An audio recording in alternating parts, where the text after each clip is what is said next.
Welcome to the 2026 Lost and Found Gravel Festival, presented by Evil Bikes and brought to you by Sierra Buttes Trail Stewardship. Stay tuned for an important message from the Lost and Found event director, Kyle Stone. Hello, we are thrilled to welcome you to Portola and Lost Sierra for the Lost and Found Gravel Festival, a Gravel Earth Series event. Lost and Found is a true mountain gravel adventure with beautiful, varying high Sierra terrain, camping, live music, and fun, making this a one-of-a-kind gravel event on the West Coast. The 11th rendition is sure to be special with 3 brand new routes, more dirt, and a new race finish, including some single track built by Sierra Buttes Trail Stewardship.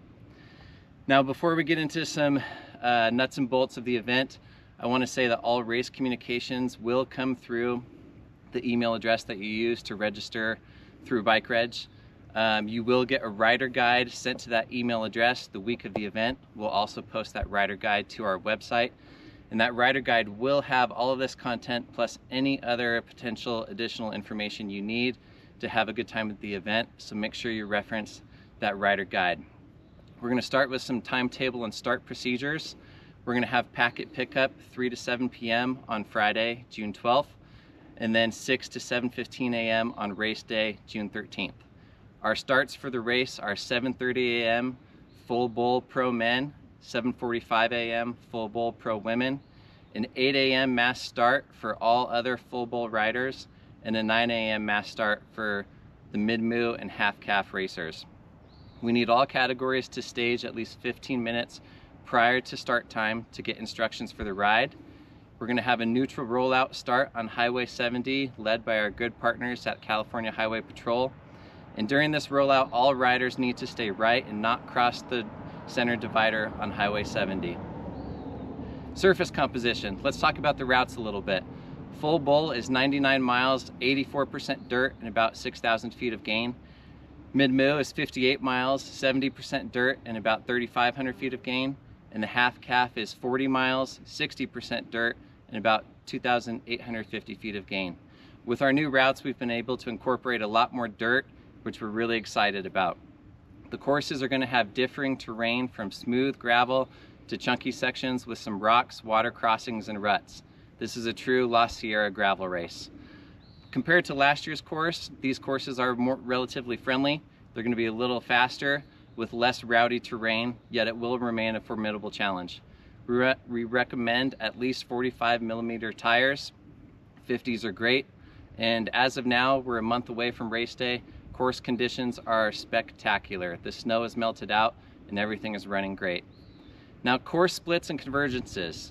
Anywhere on course where the 3 routes converge or come back together, there will be color-coded signage. Red for the full bowl, green for the mid-moo, and blue for the half-calf. Some of these important points are at mile 20.5, shortly after aid station 1. All racers will come to this point, but the full bowl and mid-moo racers will make a left toward Coyote Hills, while the half-calf racers will continue straight on this nice and smooth Beckworth-Genesee Road. At mile 33.1, our full bowl racers are going to turn left to complete the largest loop of their route, while the mid-moo racers will make a right towards Dada Canyon. And lastly, at mile 76.4, full bowl racers are going to reconverge with the mid-moo racers, and after the Dada Canyon loop, with the half-calf racers. Fast movers and professionals need to realize that from this point on, there will be amateurs in the mix, all distances on course.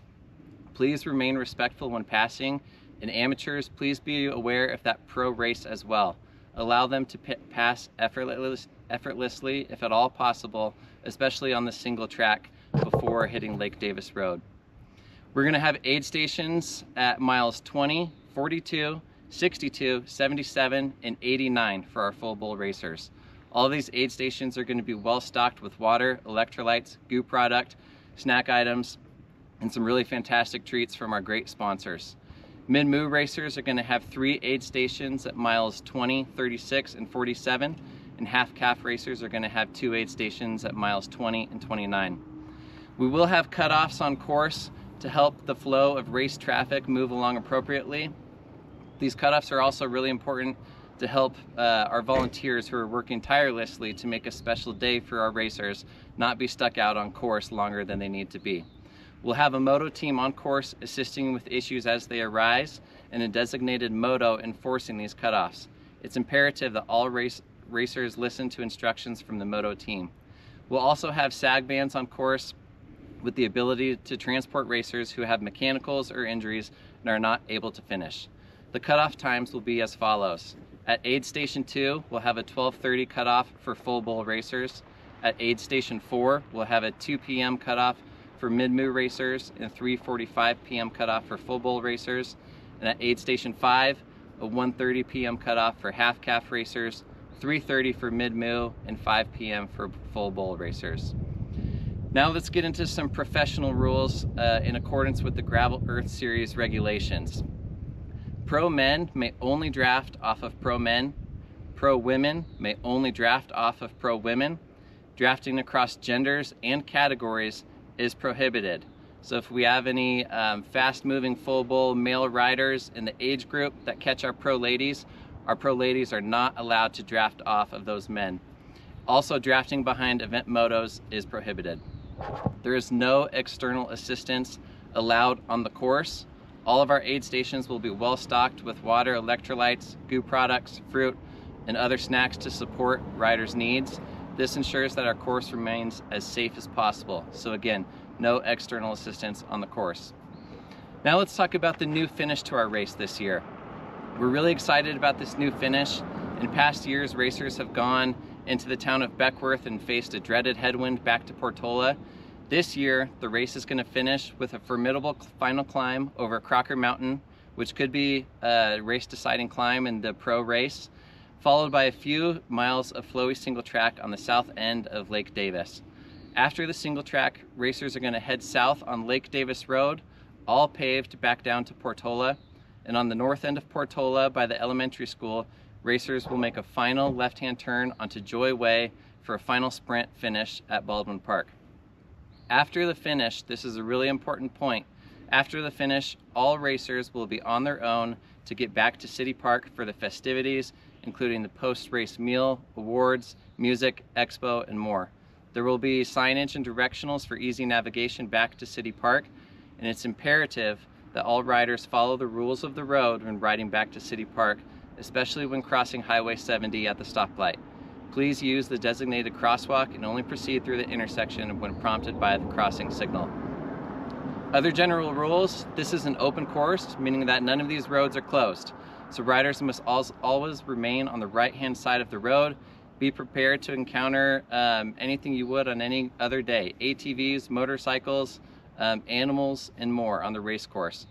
Critical intersections will have course marshals assisting with directions and traffic interface, but racers must always obey traffic laws and strictly obey any law enforcement officials or race personnel. When passing other riders, make sure to use common sense and pass on the left and let yourself be known when doing so. Public urination is not allowed on the course. We will have porta potties at each aid station, so make sure you utilize those porta potties. You are responsible for your own mechanical needs during the event. We will have some assistance out there in different spots, but again, be prepared to maintain your own bike. Utilize the aid stations and stock up with necessary fluids and food at those aid stations. Be prepared for any weather. This is the Lost Sierra in the high country, so you never really know what to expect. The ride will take place, rain, shine, sleet, or snow. And then lastly, the responsibility of keeping on the prescribed course rests with the rider. We will have directionals out there, we will have great signage, and we'll have confidence flagging. But again, load those GPX routes into your devices and make sure you follow those routes. Ultimately, that responsibility rests with you. We look forward to welcoming you to Portola and the Lost Sierra for Lost and Found Gravel, and it's going to be a truly unforgettable adventure on two wheels. Thanks for listening, and we look forward to seeing you soon at the 2026 Lost and Found Gravel Festival presented by Evil Bikes.